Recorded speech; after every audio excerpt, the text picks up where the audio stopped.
My name is Paige Holloway. I was 24 years old when I sat in the middle of a packed graduation arena and kept staring at three seats that never got filled. There were over 2,000 people in that building that morning. Everywhere I looked, families were crowded together, saving spots, holding flowers, adjusting cameras, waving signs. Parents leaned into aisles trying to get better photos. Grandparents were already crying before the ceremony even started. Younger siblings were bouncing in their seats like it was Christmas morning. And I sat there in my cap and gown, pretending not to notice that the three chairs meant for my family stayed empty. 6 months later, those same people would call me 47 times in a single hour. But to understand why, you have to start with the morning they chose not to show up. It was a Saturday in May, the kind of spring morning that feels like it should belong in a memory forever. My graduation day, the biggest day of my life up to that point. I was standing alone in my tiny apartment, facing a mirror that leaned slightly crooked against the wall, trying to zip my gown without anyone there to help. The zipper jammed halfway up, then slipped back down. I tried twice, then 3 times, then finally used a bent wire hanger to hook it and drag it into place. When it finally closed, I just stood there for a second and looked at myself. 4 years. 4 years of classes, jobs, bills, exhaustion, self-doubt, cheap groceries, and nights when I didn't know how I was going to keep going. And underneath all of it, one stubborn hope I never quite let go of. Maybe when they saw me finish, they'd finally be proud. Earlier that week, I'd texted my mother several times. The ceremony starts at 10. I reserved seats for you. I can't wait to see you there. Love you guys. Every message had been opened. Almost none of them had been answered. The last thing she sent me was a thumbs-up emoji. That was it. No excitement. No questions. No, we're proud of you. Not even good luck. Before leaving, I took one last picture of myself in my cap and gown and sent it to the family group chat. My older brother Trevor reacted with a fire emoji like I'd posted a new haircut or a funny meme. My parents said nothing, not one word. I told myself not to read into it. I picked up my keys and drove to campus. The parking lot was chaos in the way only big celebrations are. Cars everywhere. Families piling out in their best clothes. Mothers balancing bouquets against their hips. Fathers trying to fold programs into jacket pockets. People hugging in the middle of walkways. I passed one girl whose parents each had an arm linked through hers, and she was smiling so hard she looked almost weightless. I sat in my car longer than I needed to. I checked my phone. Nothing. No missed calls, no messages, no, we're running late. Still, I made excuses for them. I told myself maybe traffic was bad. Maybe they were parking. Maybe they were just behind schedule. This wasn't some small event they could casually skip. This was graduation. This was proof that I'd made it through. Proof that I hadn't wasted those years. Proof that all the work had led somewhere. Surely they would come for this. Inside the hall, the noise hit me all at once. Thousands of voices bouncing off the walls, echoing through the seats, blending into one giant wave of excitement. I found my place, sat down, and immediately turned toward the section where I'd reserved seats for my family. 3 chairs, all empty. I texted my mother. Are you close? The message showed as read. No reply. Then I texted Trevor. Are Mom and Dad coming? A few seconds later, he answered. Not sure. I'm at work. I stared at the message. He wasn't supposed to be working. His store closed early on Saturdays. He knew that, and I knew that, but I didn't have the energy to argue through text. I just put my phone down and kept looking at those chairs. At 9:55, someone sat in one of them. My heart leaped so fast it hurt. Then I saw who it was. Not my mother, not my father. Professor Evelyn Hart. She was my accounting professor, 61 years old, sharp as glass, kind in a quiet way, and she had driven almost an hour just to be there. She was holding a bouquet of yellow flowers. When she saw me looking over, she lifted them slightly and gave me a small nod. That one gesture nearly broke me. A woman who wasn't related to me had made the trip. The people who were supposed to love me unconditionally hadn't even bothered to come. A few minutes later, the ceremony started. Names were called one after another. Students crossed the stage, Families cheered when their person walked. Then I heard mine. Paige Marie Holloway, Bachelor of Science in Accounting, graduating with honors. I stood up and my legs felt unsteady beneath me. The room seemed to blur around the edges as I walked toward the stage. I remember the lights. I remember shaking a hand. I remember hearing polite applause from the crowd, and over all of it, I heard one clear voice ring out above the rest. That's my student. Professor Hart, proud, unapologetic, certain. I smiled because if I didn't, I might have cried right there in front of everyone. After the ceremony ended, the place exploded into celebration. Families rushed the aisles, people cried into each other's shoulders, cameras flashed, flowers changed hands. Everywhere I looked, people were being claimed. I walked outside and sat alone on a bench with my diploma across my lap. Then I called my mother. She picked up immediately. There was laughter in the background. Music, too. The sound of silverware, voices, glasses touching. A restaurant. Hi, sweetheart, she said, cheerful and distracted. We're out celebrating Trevor's promotion. For a moment, I genuinely couldn't process the words. Mom, I said, my graduation was today. There was a pause. Then an awkward little laugh. Oh, honey, she said, we already have one success in the family. We honestly didn't think you'd make it to the end. I can still feel what that sentence did to me. It didn't just hurt. It rearranged something. In the background, I heard my father's voice say, tell her we'll take her out next week. I didn't answer. Instead, I opened Facebook. And there it was, my mother's latest post. A photo of her, my dad, and Trevor sitting in a restaurant, smiling like they were starring in some perfect family ad. The photo had been posted while I was walking across the stage. The caption said, so proud of our son. Hard work pays off. Nothing about me. Nothing about my degree. Nothing about graduation. I ended the call. I sat there until the crowd thinned and the noise faded, and the afternoon stopped feeling like a celebration and started feeling like evidence. Before she left, Professor Hart put the yellow flowers in my car. Tucked inside them was a handwritten note. First of many achievements. I sat in the driver's seat and read that line over and over before I turned the key. That was the last time I called my mother for 6 months. Not because I was raging. Not because I wanted to punish anyone. Because something finally became clear to me. I had spent years auditioning for love from people who had already decided I would never be the one they applauded. And if you want to know why that empty row of chairs hurt as much as it did, you have to know that it didn't begin there. It started years earlier. When I was 18, I graduated high school with strong grades and a partial scholarship to a state university. I still remember the feeling of carrying that acceptance letter into the house. I laid it on the kitchen table like it was something sacred. My mother read it, set it down, and said, we can't afford college. That same month, my father bought Trevor a brand new pickup truck. It was enormous, glossy, expensive, the kind of truck people wash on weekends just to admire it. Trevor had only recently started working at an auto parts store, but my parents handed him the keys like he'd won some kind of award for existence. My mother took pictures while he grinned beside it. Everyone celebrated. I stood in the driveway and watched them. There was money for the truck, none for my future.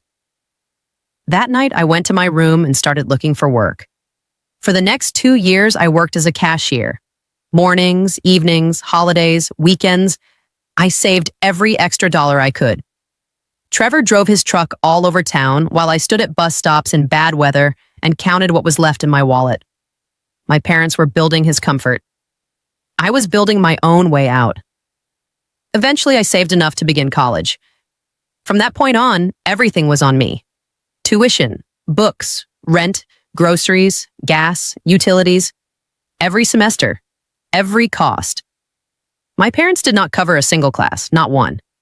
My father drove past the university all the time. He never stopped by once. 4 years, 0 visits. There was only one phone call from him the entire time. And I remember it because it meant so much to me for about 3 seconds. His name appeared on my phone and my whole body lit up.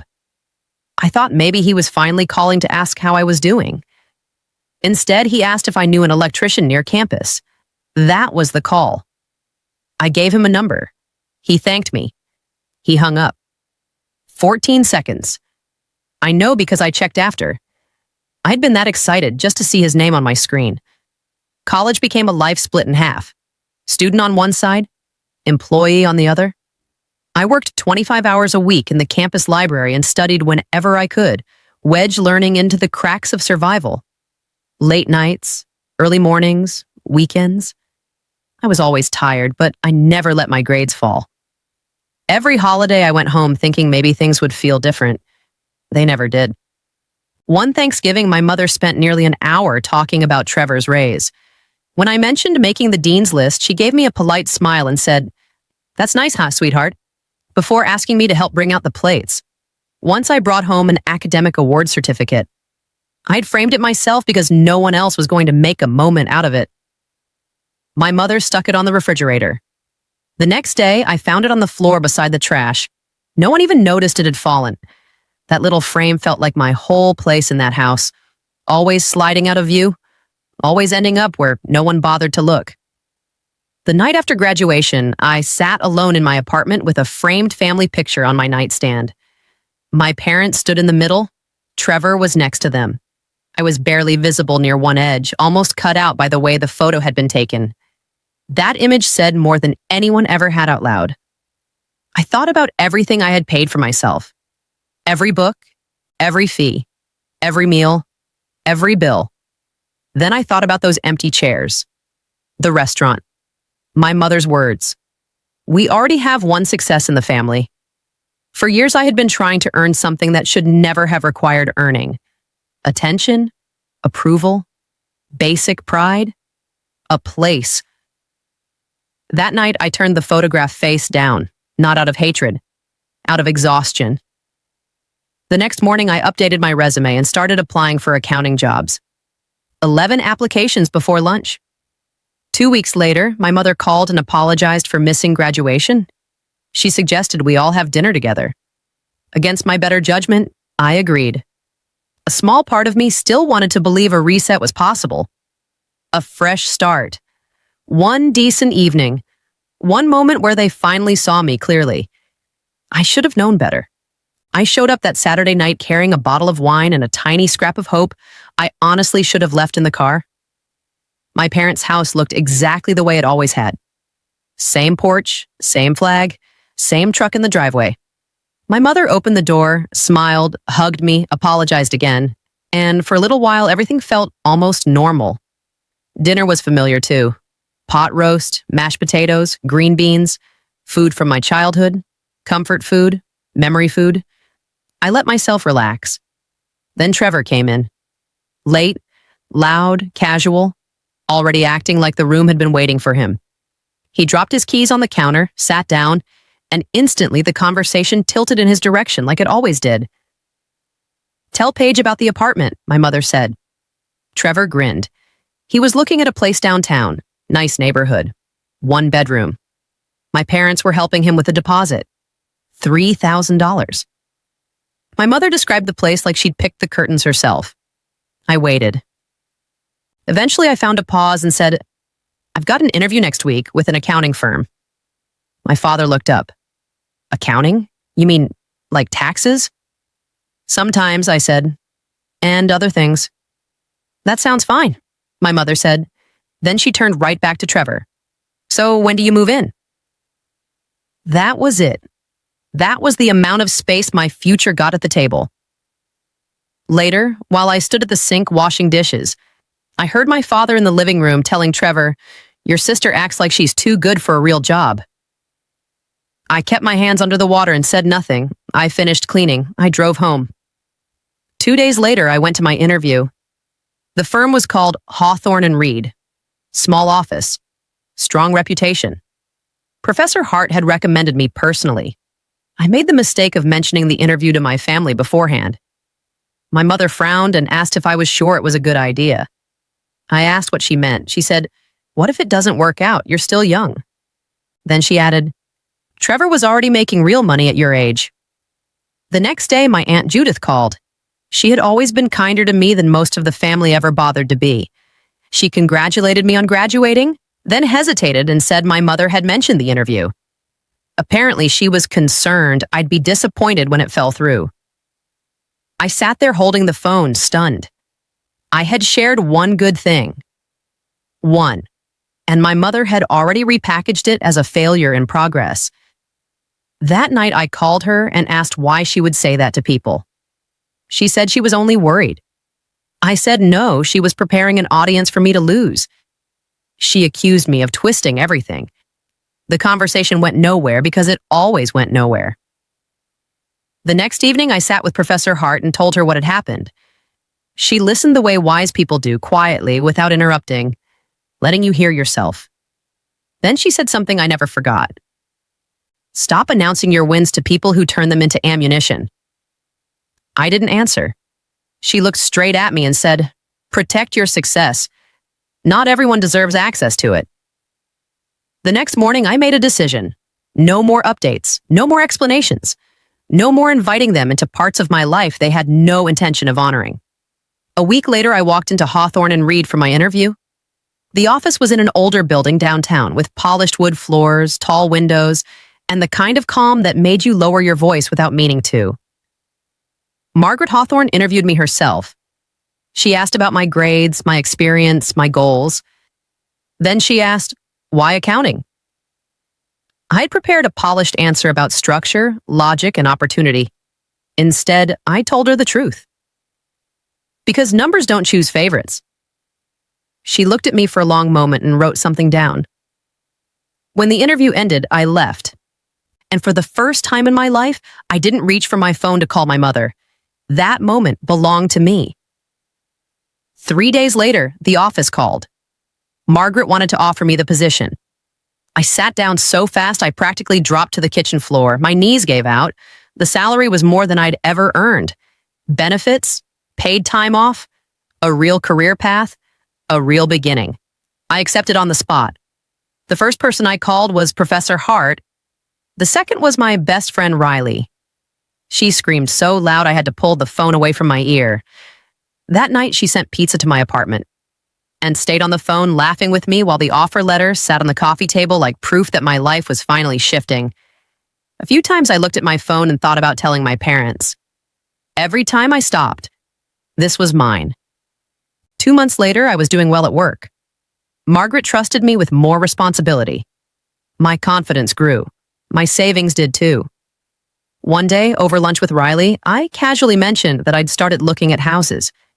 She nearly choked. Houses? I told her I'd been saving since I was 18. And I had. For years, while everyone assumed I was just scraping by, I'd been planning. Quietly, carefully, methodically. A few weeks later, I found it. A small house on Maple Ridge Drive. 2 bedrooms, 1 bathroom, a front porch, a little yard. Nothing extravagant, but solid and peaceful, and mine in every way that mattered. The strangest part was the location. Maple Ridge was on the route my parents drove almost every day. They passed that house all the time, and they had no idea their daughter was about to buy it. Before closing day came around, though, my father's birthday happened first. I debated going, but in the end I did. I brought a card and a gift and showed up ready to be civil. My mother opened the door and looked surprised. Oh, you came. Not happy, not touched, just surprised. The backyard was full of relatives. I sat beside Aunt Judith, who squeezed my hand the moment she saw me. After dinner, my father raised a glass and gave a little speech. He thanked everyone for coming, then said how proud he was of Trevor for becoming a real leader. Everyone cheered. No mention of me, not my degree, not my graduation, not my job, nothing. Aunt Judith leaned over and whispered, "He didn't even say your name." I just nodded. Then Trevor, who had clearly been drinking, laughed and said loudly, "Dad taught me everything I know." People laughed with him. Then he pointed at me and added, "Meanwhile, Paige spent 6 years learning how to use a calculator." Enough people laughed for it to sting. My mother smiled. My father smirked. Something in me went still. I put down my fork, looked right at Trevor, and said, 6 years with a calculator got me a degree and a career." The yard went quiet. Then I added, "You should come by my office sometime." You might accidentally learn something. His smile disappeared. It was a joke, he muttered. Before I could reply, my mother jumped in. Paige, don't make a scene on your father's birthday. And there it was again, the oldest family tradition we had. Trevor gets to humiliate me, I respond. I become the problem. I just nodded, said, Happy birthday, Dad, stayed long enough to help clean up, and then I left. On the drive home, everything lined up in my head at once. The graduation, the truck, the award by the trash, the jokes, the excuses, the silence. The message had never changed. I had just spent years trying not to hear it. At a red light, I opened the family group chat and typed one sentence. I need space. I won't be coming to family events for a while. Then I hit send. My mother called almost immediately. What is wrong with you? I told her I was done pretending things were fine. She said I was overreacting. I said, no, I'm finally reacting honestly. Then I hung up. When I got home, I blocked my mother, my father, and Trevor. The silence afterward felt unfamiliar and peaceful. 3 months later, I signed the papers for my house. Page after page, signature after signature. Nearly an hour of paperwork. Then finally, the attorney slid a key across the table and said, Congratulations, you're a homeowner. That key felt heavier than metal should feel. Maybe because it represented every shift I worked, every bus ride, every insult, every sacrifice, every hour I chose to keep going. Riley met me there afterward. I unlocked the front door and stepped inside. The house smelled like fresh paint and possibility. My eyes filled immediately, not from sadness, but from relief. We took pictures outside beside the sold sign. In one of them, I was smiling with the key in my hand, and for the first time in years, it didn't feel like I was trying to prove anything to anybody. That night, I posted the photo online. My caption was short. First-time homeowner. No help. Just 6 years of calculators. By the next morning, hundreds of people had seen it. By the afternoon, everybody in town seemed to know. My parents couldn't see the post themselves because they were blocked. But small towns are their own internet. Aunt Judith dropped the photo into the extended family group chat. My mother saw it. Then the call started. Over and over, 47 times in 1 hour. I know because my phone logged every attempt. The next morning, my father found out in person. He was driving his usual route, past Maple Ridge, saw my car in the driveway, and pulled over. He sat there staring at the house for 10 straight minutes. Suddenly, they cared. After years of disinterest, years of dismissing me, years of silence, now they were frantic. And what hurt most wasn't their panic. It was how little it would have taken to change everything. One phone call on graduation day, one honest, we're proud of you. One moment where I felt chosen, too. That was all I had ever wanted. The following afternoon, Trevor showed up at my door. He stood on the porch, looked at the house, then looked at me. Nice place, and he said, Thank you. Mom wants to talk. I crossed my arms. She's had years to talk. He looked uncomfortable, which was new. For once, he didn't seem sure of himself. For once, the center of the room had shifted away from him and he didn't know where to stand. I didn't realize it was this bad, he said. You didn't want to realize it, I answered. That landed. I could see it in his face. For years, he had accepted being favored because it benefited him. He had never had to examine what that favoritism was costing anyone else. I told him, I don't hate you. I don't hate any of you. I'm just done pretending this is normal. He nodded slowly and turned to leave. As he got into his truck, I noticed a small bouquet of yellow flowers sitting on the passenger seat. There was a card with them. Congratulations on your new home. He had brought them. He just hadn't found the courage to hand them over. Then he drove away with them still beside him. 3 days later, my mother came to the house herself. She stood on my porch with red eyes and a face that looked like it had run out of explanations. You bought a house, she said. Yes. And you didn't tell me. I looked at her for a long second before I answered. I graduated and you didn't come. She looked down. We were celebrating Trevor. You always are, I said. Her face tightened. Then, after a long silence, she asked, almost in a whisper. What do you want from me? The answer came easier than I expected. I want you to think about why your daughter bought a house on a street you drive every day and you didn't even know. Her eyes filled, and for once, she had nowhere to go with it. No excuse, no way to rewrite what had happened, no ability to turn herself into the wounded one. Just silence. The same silence she had left me sitting in for years. Eventually, she walked away, and I stayed there on my porch watching her go, and for the first time in my life, I wasn't chasing after anyone. I wasn't trying to win approval. I wasn't shrinking, performing, explaining, or begging to be seen. I already knew what I was worth. I had built that knowledge myself. Paycheck by paycheck, class by class, sacrifice by sacrifice, calculator by calculator. And standing there in front of a house that belonged entirely to me, I finally understood something that changed everything. The people who refused to recognize my value were never the people who got to define it. I did. And once I understood that, I was free.